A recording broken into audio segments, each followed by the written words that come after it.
Ya voy a empezar a grabar. El IMSS como organismo fiscal autónomo es la faceta cobrona, ¿se acuerdan? Tenemos la faceta prestacional. Esta faceta de OPD es la que tiene personalidad jurídica propia, patrimonio propio, eh, domicilio, propiedades, todo, a su nombre, ¿no? Y con esto cumple su objetivo, es decir, dar seguridad social. Pero el organismo fiscal autónomo, la faceta cobrona, lo que se encarga es precisamente de obtener recursos. Y va a obtener recursos de manera primordial. Bueno, una de las mayores recaudaciones que tiene el Estado es por parte del IMSS y lo va a lograr mediante las contribuciones. ¿Qué son las contribuciones? Bueno, las contribuciones son impuestos, aportaciones de seguridad social, derechos y contribuciones de mejora. Esas son las contribuciones que existen en México. Las contribuciones tienen principios. El principio constitucional de legalidad se encuentra en el artículo 31, fracción cuarta. El principio de gasto público está inmerso precisamente en el artículo 31, fracción cuarta. Todos nos vemos en la situación de contribuir al gasto público, es nuestra obligación, ya sea de la Ciudad de México, de los estados, de los municipios en donde radiquemos. En consecuencia, cuando hablamos de contribuciones, el principio de legalidad, de gasto público, de dónde me había quedado, legalidad, gasto público, también habíamos visto, Proporcional. Proporcionalidad. sí, sí, pero esos son después. ¿Cuáles otros? Les dije 5, ¿no? Legalidad, Obligatoriedad. obligatoriedad, exactamente, ese es el que me faltaba, gracias. La obligatoriedad también como principio nos va a servir para determinar um, el hecho de que no es optativo las contribuciones, el decir, si no quieres pagar impuestos, la única alternativa es que no generes el acto que las detona. Es decir, si no quieres pagar impuestos sobre la renta, entonces no generes ganancia. Si no quieres pagar el IVA, entonces no hagas transacciones. Si no quieres pagar el IEPS, no compres cigarrillos, ni compres chela, ni compres alcohol, etc., etc., etc. Entonces, creo que no es muy adecuado esta premisa de no querer pagar impuestos de manera muy anárquica con, pues, el consumismo, ¿no? Entonces, si nosotros vemos, nos pintan de manera obligatoria que tenemos que contribuir cuando tengamos ganancias, que es el impuesto sobre la renta, ¿no? Este impuesto, eh, que hay muchas clases de impuestos, pero que sin duda son contribuciones. Y de lo que vamos a hablar de ahora en adelante, bueno, antes de avanzar, perdón, primero explico el principio de proporcionalidad y el principio de equidad, que también son importantes, para redondearlo y continuar. Pero el principio de proporcionalidad es tratar igual, perdón, tratar de, diferente a los que son distintos. Ese es el principio de proporcionalidad. Y el principio de equidad es tratar igual a los que son iguales y desigual a los que son desiguales, ¿no? Entonces, la proporcionalidad en ese sentido la vamos a encontrar cuando en el seguro social una empresa que es más riesgosa paga más que una que es menos riesgosa, ¿vale? Es decir, que si nosotros identificamos la proporcionalidad de por qué pagan más las plantas nucleares que las papelerías, es porque las plantas nucleares tienen tendencias a tener más accidentes o más gravedad en sus proporciones y en consecuencia, no solo en el número de trabajadores, sino en la prima de riesgo, se puede dar cuestiones de proporcionalidad. Pero básicamente las plantas nucleares van a empezar todas en el mismo nivel. No necesariamente hay una planta más o menos insegura, sino de entrada, si te registras desde un inicio, inauguremos la planta nuclear de Guadalajara con la prima media de riesgo, ¿no? ¿Y qué va a detonar tu proporcionalidad? Pues que tengas más o menos accidentes. Hay empresas que al no tener accidentes, naturalmente que baja su prima o su riesgo y en consecuencia lo que pagan de seguridad social. No sé si me voy a entender.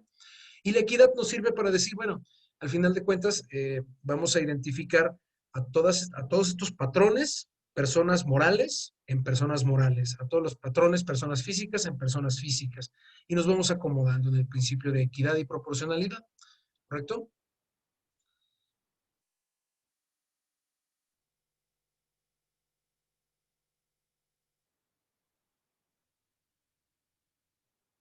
Listo, ya no voy a admitir a nadie más, ¿correcto? Ah, una vez vistos los principios constitucionales, entonces va a tener un poco más de sentido lo que hablamos en materia constitucional del artículo 31, fracción cuarta.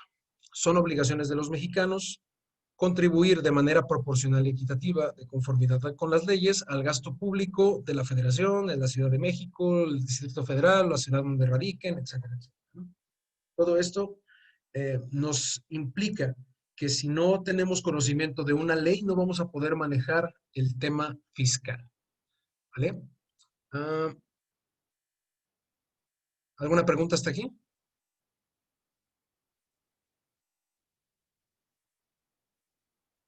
Bien. Con el fundamento constitucional vamos a entender entonces que las contribuciones en general van a tener su fundamento en el Código Fiscal de la Federación. Todo lo relativo a las contribuciones proviene del Código Fiscal de la Federación. La clase anterior me parece que estábamos viendo acerca de los CFDIs, los comprobantes fiscales digitales que amparan cierto tipo de transacciones. Y es una gran barrera entre la formalidad y la informalidad. Me parece que hay miles de diferentes tipos de transacciones que tú básicamente puedes realizar para, o más bien te pueden etiquetar cuando estás generando un CFDI, ¿no? Te puede sorprenderle lo específico que puede llegar a ser en la sección, categoría, subsección, bla, bla, bla y todo eso. Entonces, el SAT en sí mismo es un monstruo y el fundamento de todo eso es el Código Fiscal de la Federación. Lo que a nosotros en materia de seguridad social nos va a interesar más del Código Fiscal de la Federación es el artículo 2, fracción segunda. Alguien, por favor, léame el fundamento. Y dígale a los compañeros que están en el waiting room que lástima, Margarito, ya no admito a nadie. Aquí lo tengo a la mano, ¿lo puedo leer? No solo lo lees, transmítelo en pantalla, ya sabes. Ok. ¿Qué ordenamiento, profe? El Código Fiscal Federal. Código Fiscal de la Federación.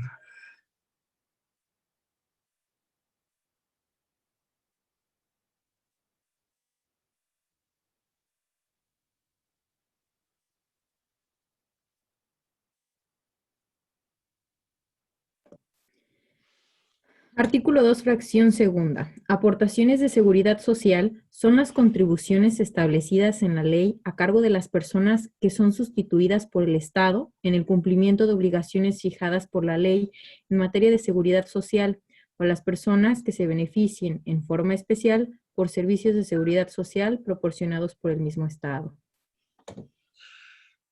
Espero que lo hayan entendido. ¿Verdad que es muy claro? Las aportaciones de seguridad social, ahí están muy claras. Personas que son sustituidas por el Estado. Transmítelo de nuevo, por favor. Ponlo de nuevo. Sofía, ¿verdad? Por favor. Listo. Ok. Porque estoy seguro que nadie le entendió.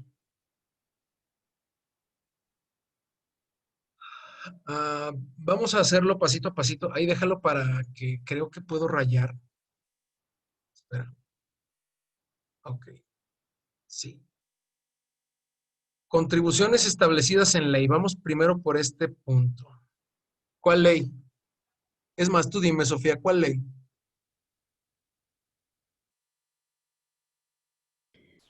Pues las leyes que establezcan las contribuciones, que me imagino que es el Código Fiscal. Chale, te lo voy a volver a repetir tú que me leíste el artículo. ¿Cómo se llama la ley que regula las aportaciones de seguridad social? ¿Cómo crees? Pues el Código Fiscal. Te lo voy a volver a repetir otra vez. ¿Cómo crees que se llama la ley que regula las aportaciones de seguridad social?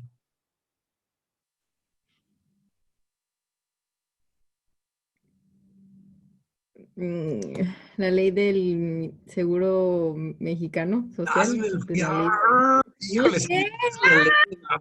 Es ley del seguro social, morra. Ley del seguro social. Ley del seguro social. Sí, porque dije, no voy a decir el Pero IMSS, bueno, no no voy a me quiero decir ley de... exaltar porque estoy grabando, ¿ok? Entonces, no vaya a ser que de repente no lo sepan y entonces me califiquen mal a mí. Ley del Seguro Social. Por favor, hago notar de nuevo lo que dice el artículo. Contribuciones establecidas en ley. ¿Cuál ley, Sofía? La ley del Seguro Social. Correcto, no el Código Fiscal de la Federación. El Código Fiscal de la Federación, de hecho, va a complementar la ley del Seguro Social. Pero así como existe una ley del impuesto sobre la renta, una ley del IVA, una ley del IEPS, también existe una ley del Seguro Social, fíjate. ¿Preguntas? ¿No? Vamos con la siguiente parte. Excelente. Yo creo que no, porque miren, ¿a cargo de quién son pagadas estas contribuciones? A cargo de personas que son sustituidas por el Estado. Aquí lo voy a dividir en dos porque es poquito difícil, ¿ok?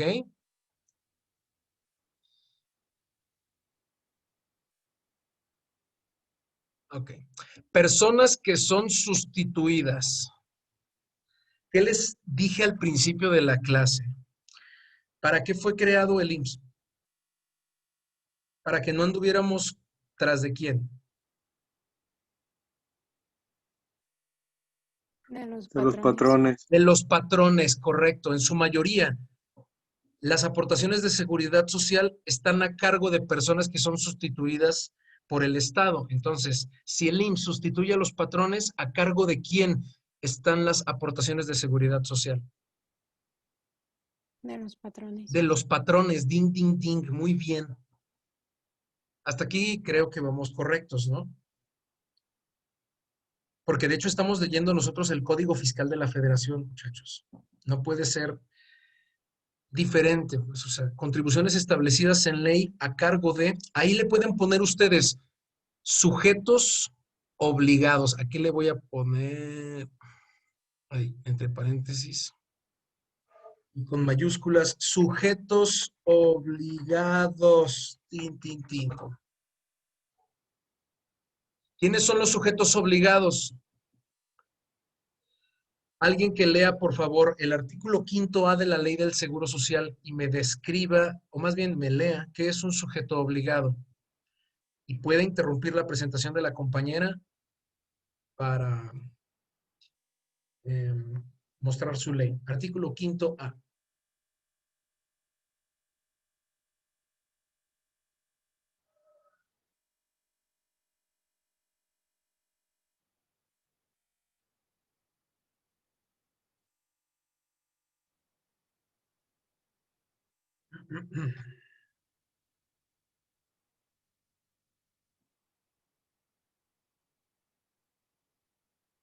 ¿Puedes dejar de compartir tu pantalla, por favor?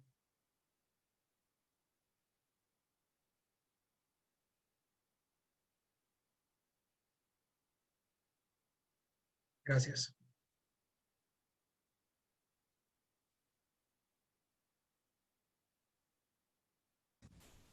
Son sujetos o sujeto obligado los señalados en el artículo 12, 13, 229, 230, 241 y 250A de la ley cuando tengan la obligación de retener las cuotas obrero-patronales del Seguro Social o de realizar el pago de las mismas y los demás que establecen en esta ley. Correcto. En general, puedes ir bajando ahí.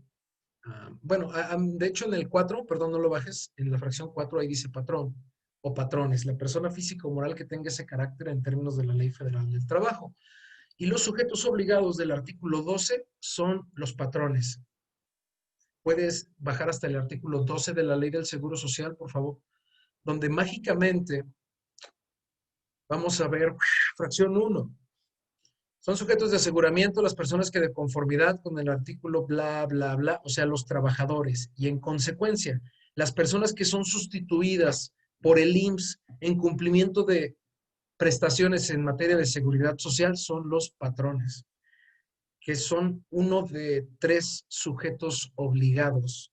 Uno de varios sujetos obligados, no 3. ¿Preguntas? Puedes dejar de compartir tu pantalla. Gracias.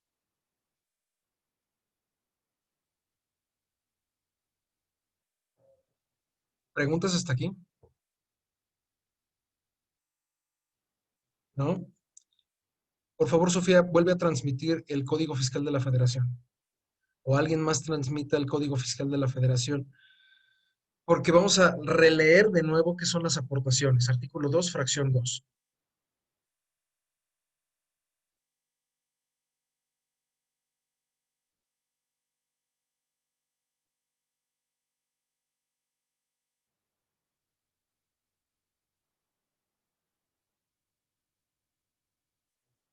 Cuando gustes. Según yo ya está. Bueno, a mí ya me aparece. Sí, te estoy hablando de leerlo. Ah, artículo 2, fracción segunda.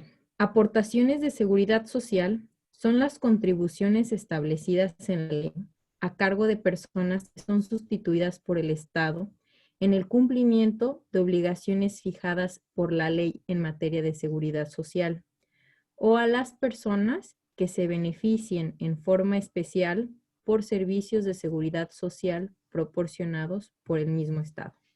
Correcto. Listo, puedes dejar de compartirlo. Gracias, qué amable. ¿Quiénes son aquellas personas que se benefician de manera especial por los servicios de seguridad social? Quiero aclarar, perdón, que el IMSS es un ente público que te puede atender incluso sin cita. Puede atenderte cuestiones de urgencia o cuestiones médicas y cobra por los servicios cuando eres no derechohabiente. La prestación de servicios a personas no derechohabientes básicamente es un pagaré que le permite al IMSS cobrarte la cuenta del hospital, obviamente de un hospital IMSS, como si fuera una contribución. Y lo interesante del lado cobrón del IMSS, cuando hablamos de este lado fiscal, o sea, del lado de las aportaciones, es que llega a embargar, no llega y pregunta si debes. Se presume, de hecho, varias cosas para efectos de la ley del Seguro Social. Entonces, si eres un patrón, por definición ya le debes al IMSS. No sé si me doy a entender. ¿Cuál es la única manera de no pagar aportaciones de seguridad social? Facilísimo. No seas patrón, no seas empleador. No tengas trabajadores a tu servicio y entonces no vas a tener que pagar aportaciones de seguridad social a jurado.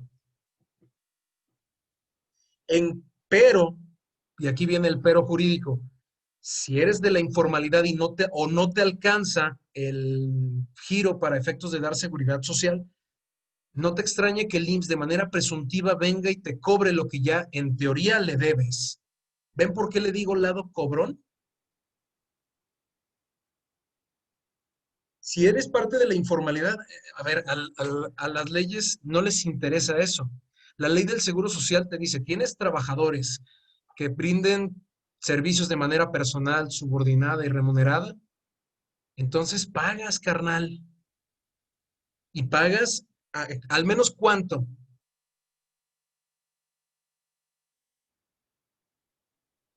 Pues al menos sobre un salario mínimo, muchachos, no es tan difícil de cuadrarlo. Aquí sí en salarios mínimos y no en UMAS o unidades de medida o actualización, porque estamos hablando de un salario cash. No puedes recibir menos del mínimo. Eso quiere decir que el mínimo son ¿qué?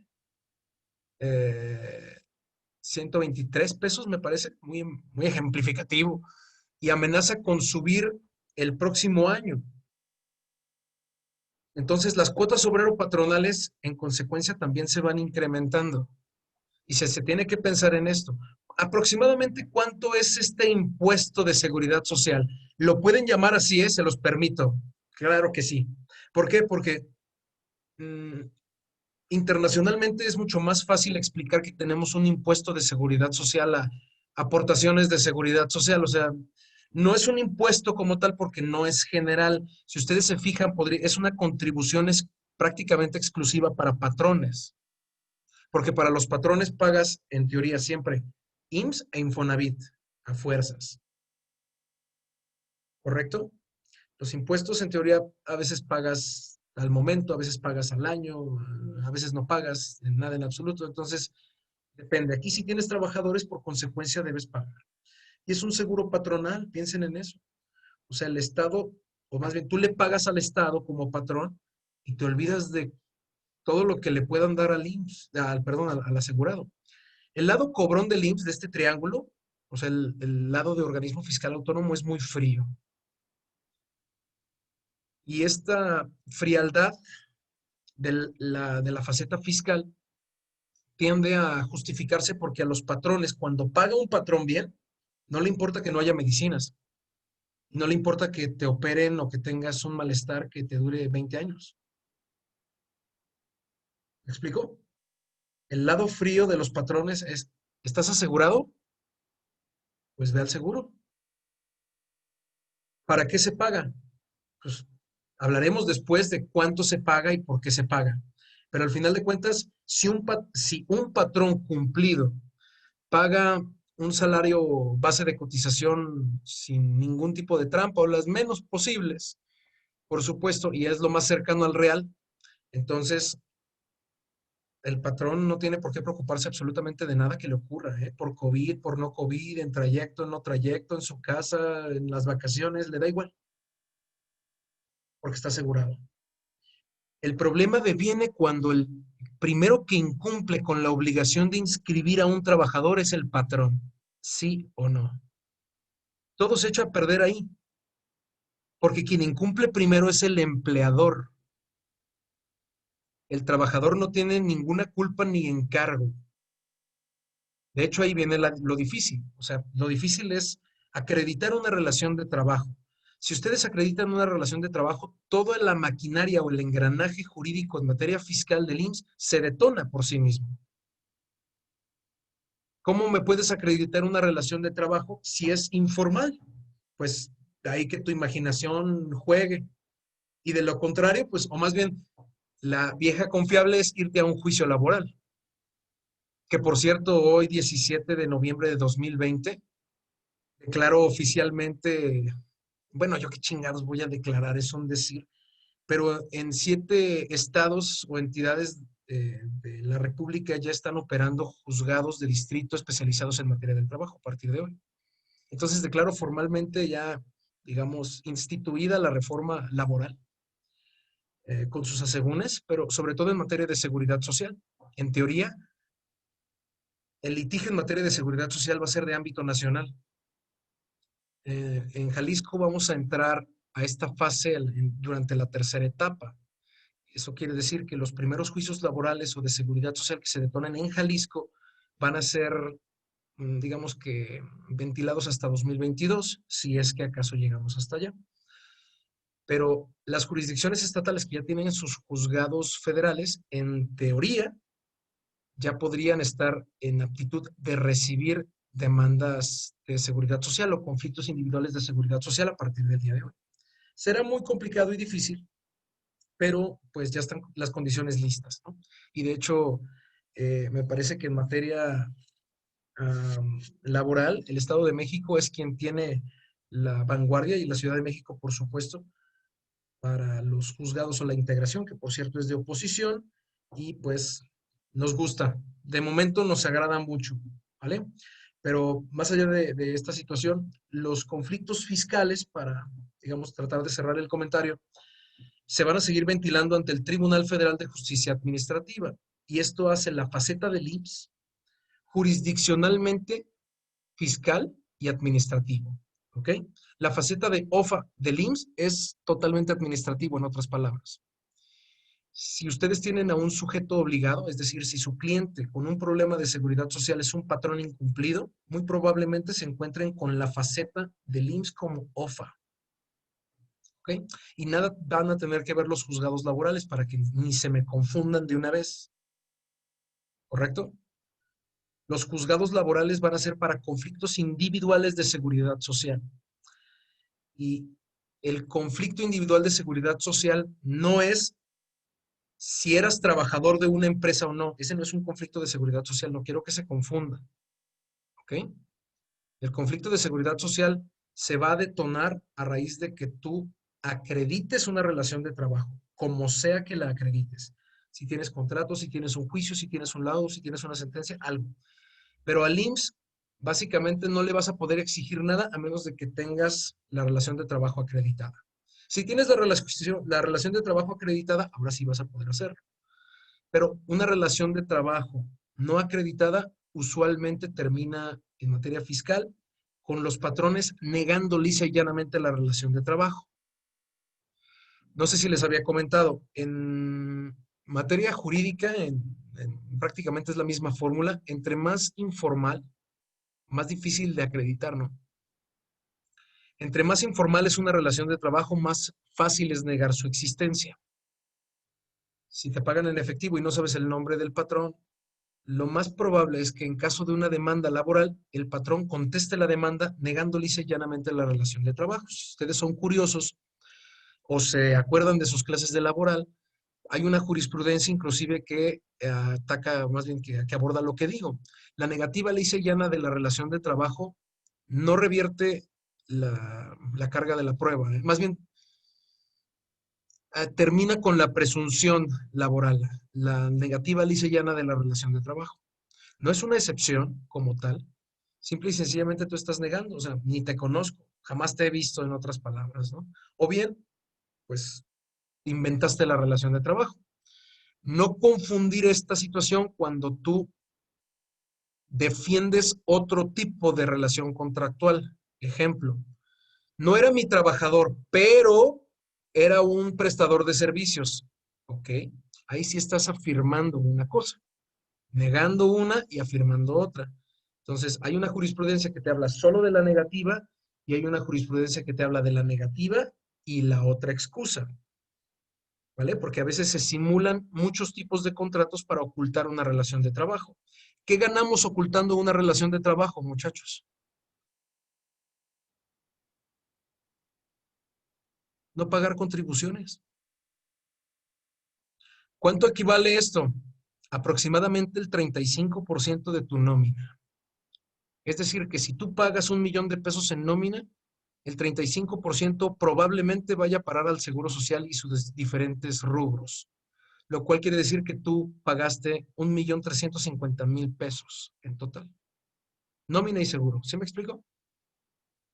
Es un ejemplo, pero es aproximadamente entre el 30 al 35% lo que se aporta entre tres personas, desde luego, y dependiendo mucho el seguro en el que estemos nosotros participando. ¿Hasta aquí alguna pregunta? ¿No, Focos? ¿Todo bien? Sí. Ah, qué bueno. Bueno, no importa cuál sea su contribución favorita. No, ni siquiera les voy a preguntar cuál es su contribución favorita, porque sería un poco ofensivo, ¿no? ¿Cómo voy a tener una contribución favorita, profe, si todas son del diablo? Ok, las contribuciones mantienen México tal y como está. Si nosotros no contribuimos o lo sometemos a voto, pues nadie quisiera pagar contribuciones, no es muy popular el tema. Pero no importa cuál contribución sea la que más aborden ustedes, pueden ser los derechos, las infracciones o las fotomultas, lo que sea. Todo esto tiene que ver con cuestión administrativa. Y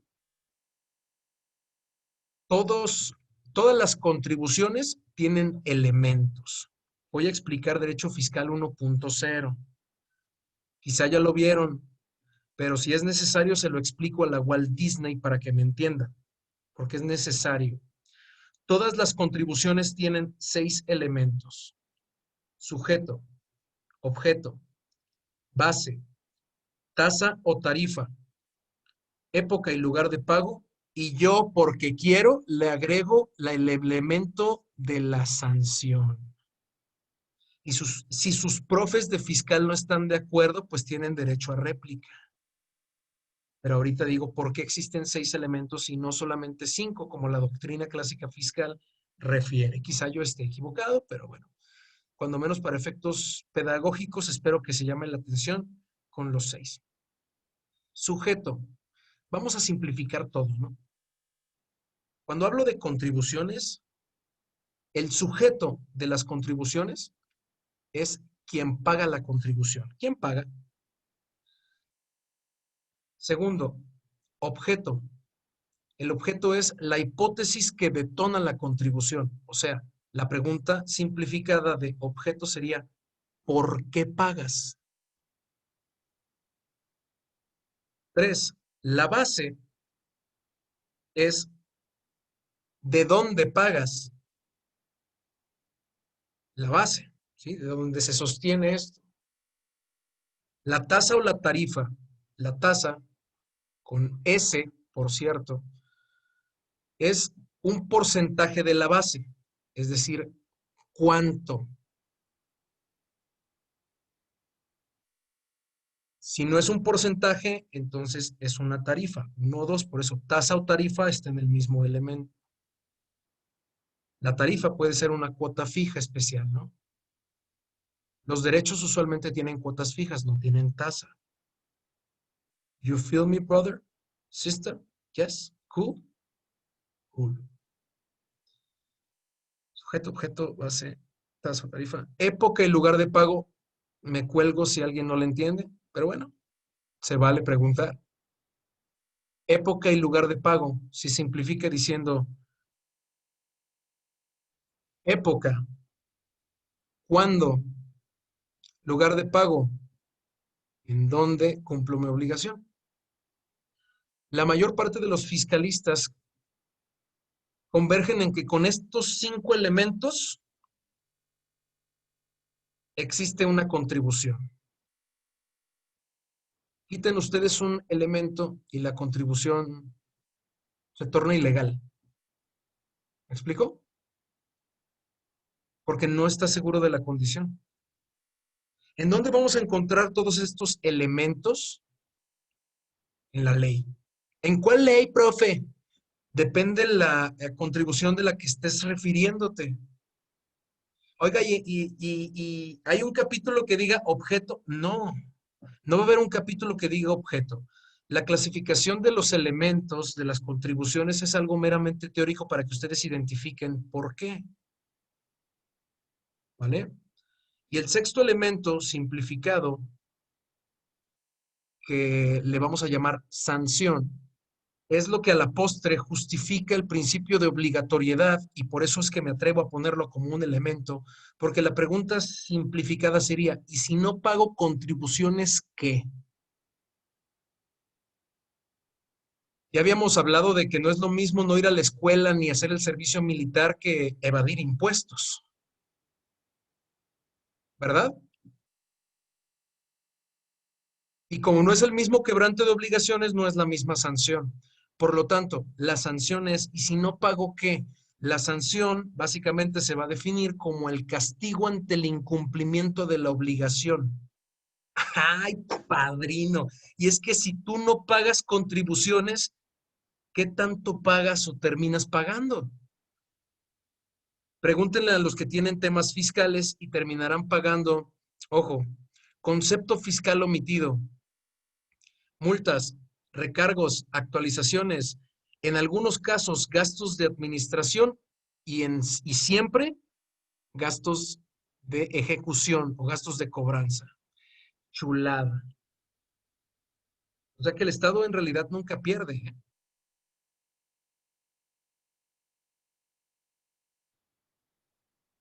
Como te puede, más bien como el IMSS, ya teniendo todos estos elementos, ya le puede cobrar a los patrones, no es de extrañarse que para los patrones el IMSS y el SAT sean organismos o instituciones de alto riesgo, ¿no? Para ellos. O sea, son muy peligrosos, le temen al SAT, le temen al IMSS.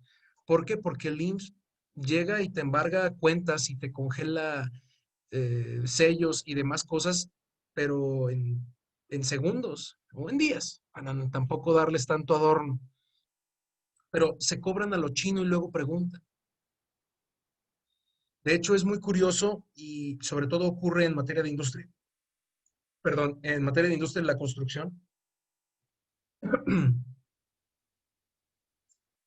Te dicen, es que es imposible que una obra de 100 millones de pesos hayas pagado solamente 2 millones de pesos en cuotas obrero patronales. No. Y los auditores del IMSS usualmente dicen, es que debe haber discrepancias, porque pues, ya sabes, ¿no? Mexicanos. Y entonces, esto detona auditorías y es donde uno se explica, bueno, ¿por qué gastas tan poco? Últimamente se necesita menos personal humano para construir porque, pues, ya hay grúas que levantan edificios o cuando menos las estructuras de edificios en un mes. Entonces, pues, ¿cuánto personal? Pues se necesitan un puñado de soldadores para fijar las vigas y vámonos a otra cosa. ¿Sí me explico? ¿Por qué me gasto tan poco? Bueno, pues porque el operador de la grúa me cobra 400 pesos diarios. ¿Qué quieres que haga? O sea, y además se subcontrata lo subcontratado de lo subcontratado, ¿no? Entonces, usualmente suele discrepar, por eso es que son tan fijados. Pero si hay algo que discrepa, el IMSS te dicen, ah, padrino, aquí tú me debes diferencias de 10 millones de pesos. Me pagaste 2, me debes 8. Entonces, te congelo tus cuentas por 8 millones. Sea que lo debas o no, de momento el IMSS se va a, digamos, atrever a emitir mediante un procedimiento administrativo de ejecución un embargo de tus bienes. Y aquí es donde empezamos a ver dónde interviene el Código Fiscal de la Federación, la Ley del Seguro Social y la faceta cobrona del IMSS, porque hay que tenerle miedo, ¿correcto? Entonces, la faceta cobrona es la que se encarga de la sanción. El SAT también, y de hecho tienen herramientas que son ampliamente usadas por los abogados o que a esto nos dedicamos. La sanción de las contribuciones en este caso se divide en dos, muchachos, no se les olvide porque lo voy a ver más adelante. Infracciones y delitos. Digo, por si traían el pendiente de cuál era la sanción por el incumplimiento de obligaciones en materia de contribuciones, vuelvo a repetir, lo más bajito, infracciones. De lo más grave, delitos. ¿Preguntas?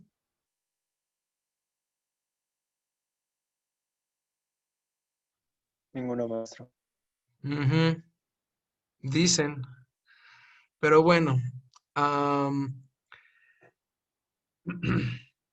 yo sí tengo una duda. Esto es muy básico porque ya me aburrí de hablar yo solo. Es más, voy a agarrar a algún despistado.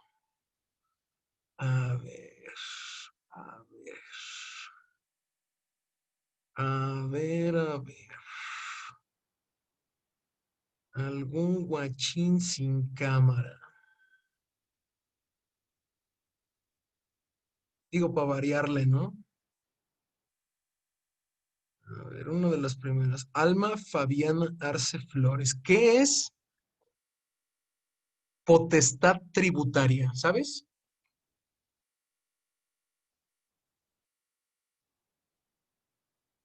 Se me hace que ni está. Yo le estoy hablando a los focos, creyendo que están en clase. Por eso hay tantos videos virales de profesores. Pero bueno. A ver, Carlos García. Sí, profe. ¿Qué es potestad tributaria? Pues es, como definición tal, podría decirse como el poder o la atribución de poder cobrar impuestos. ¿Y la competencia tributaria?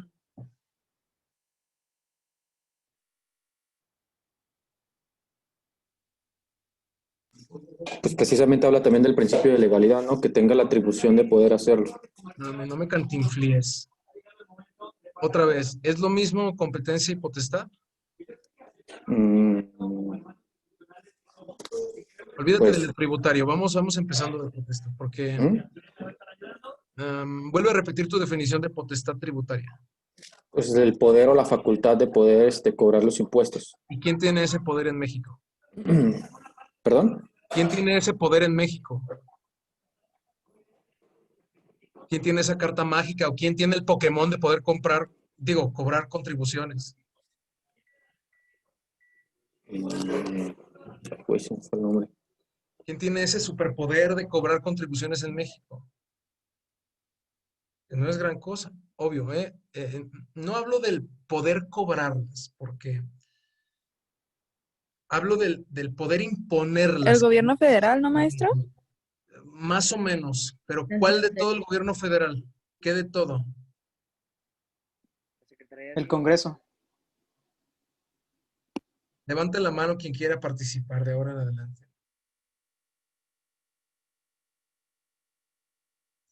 Cervera. El SAT. No, el SAT no tiene la potestad de imponerte obligaciones. ¿Alguien más?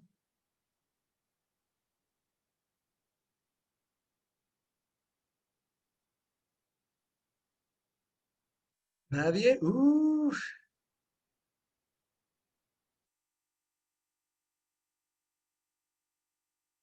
A ver, Nadine. El Congreso de la Unión. El Congreso de la Unión. Te lo voy a pasar porque es el poder legislativo, correcto.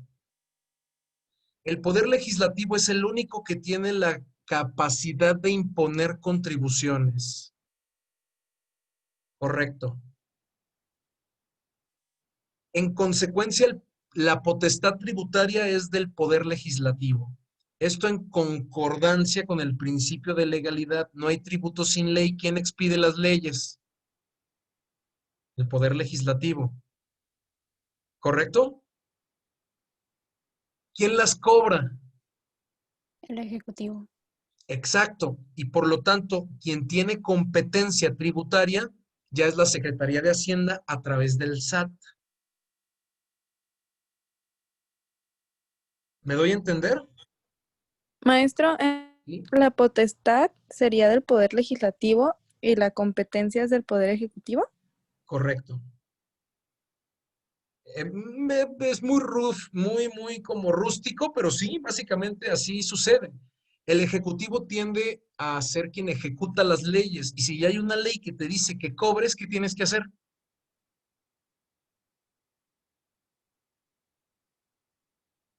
Cobrar. Cobrar. Cobrar, no le tengan miedo a la cámara, ¿sale? Cobrar, efectivamente. No te va a cobrar el presidente, es decir, el titular del ejecutivo, sino que desconcentra su función en un secretario. Y esta función también es desconcentrada en un organismo que nosotros llamamos Servicio de Administración Tributaria, que para estos efectos es nuestro IRS, Income Revenue Service, o sea, nuestro querido ISR, perdón, nuestro querido SAT, es como el Income Revenue Service de Estados Unidos, igualito, ¿vale? Igual, es anual y es sobre la renta. Aquellas personas que ganan menos de 400,000 pesos al año, ni se estresen, ¿eh? Todo cool, todo bien. Los problemas de impuestos sobre la renta son de personas que generan ingresos mayores de 400,000 pesos. ¿Alguien está en esa hipótesis? Ujú. Ni me responda, porque yo no, ¿sale? Pero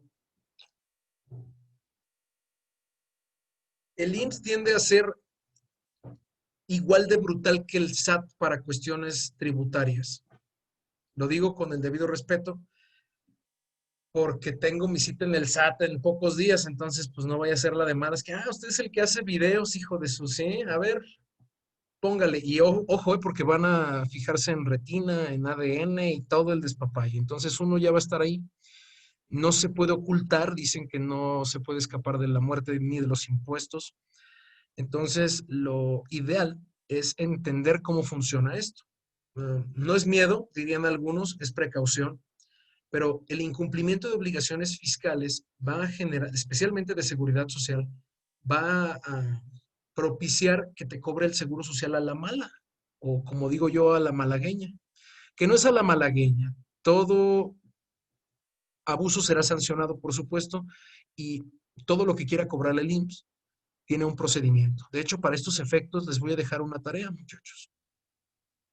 Me la van a entregar la próxima semana, no hay inconveniente, pero necesito que me expliquen en sus propias palabras qué es un procedimiento administrativo de ejecución.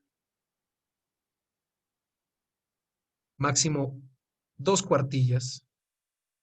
describir qué es, para qué sirve, etc, etc. Todo lo que ustedes quieran. No quiero leyes copiadas, evidentemente el trabajo es a mano, escaneado y a mi correo para el próximo miércoles. Pero de todas maneras, ustedes lo que tienen que investigar es el procedimiento administrativo de ejecución y tiene fundamento en la Ley del Seguro Social y se suple con el Código Fiscal de la Federación. Es decir, ya viene un PAE, así le conocemos, PAE. Ya viene el PAE descrito en la Ley del Seguro Social, pero el Código Fiscal de la Federación complementa la Ley del Seguro Social. De hecho, antes de irme, por favor, que alguien me lea el artículo 9 de la Ley del Seguro Social. Puede transmitirlo. Be my guest.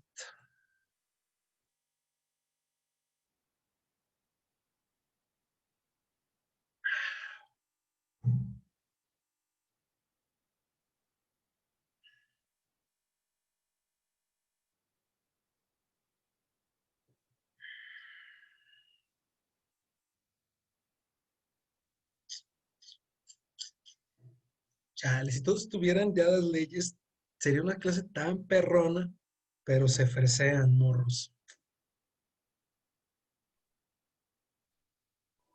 Artículo 9. Las disposiciones fiscales de esta ley, que establecen cargas a los particulares y a las que señalan excepciones a las mismas, así como los que fijan las infracciones y sanciones, son de aplicación estricta. Se considera que establecen cargas las normas que refieran a sujeto, objeto, base de cotización y tasa. A falta de norma expresa en esta ley, se aplicarán supletoriamente las disposiciones de la Ley Federal del Trabajo, del Código o del Derecho Común, en ese orden, cuando su aplicación no sea contraria a la naturaleza propia del régimen de seguridad social que establece esta ley. El instituto deberá sujetarse al título 3A de la Ley Federal del Procedimiento Administrativo para efectos de lo previsto en este. Con eso es suficiente, Sofía, eso ya es distinto. Muchas gracias, ¿eh? Qué amable. Les puedes dejar de compartir. Por nada. El artículo 9 es el que está supliendo a la ley, si es que lo necesita. Usualmente, la ley del Seguro Social no necesita suplirse de nada. Pero si ustedes ven ahí ese acomodo del fundamento es primero la Ley Federal del Trabajo, que prácticamente la utilizamos solo para riesgos de trabajo, y en segundo lugar el Código Fiscal de la Federación. Por lo tanto, basen su trabajo del PAE sobre la Ley del Seguro Social, no sobre el Código Fiscal de la Federación, porque el SAT y el IMSS pueden parecerse en cuanto al cobro, pero si los dos quieren cobrar al mismo tiempo, primero cobra el IMSS. Tiene un orden de prelación, ¿vale? Y en cuestiones de contribuciones, te pueden deber impuestos sobre la renta, pero si deben primero cuotas o aportaciones de seguridad social, se cobran. Y si sobra, vemos. ¿Preguntas? ¿No? Excelente. Mañana entonces vamos a continuar con todos y cada uno de los elementos de la ley del Seguro Social. Por favor, estén atentos. Buenas noches. Cuídense, muchachos. Bye, gracias. Bye, bye.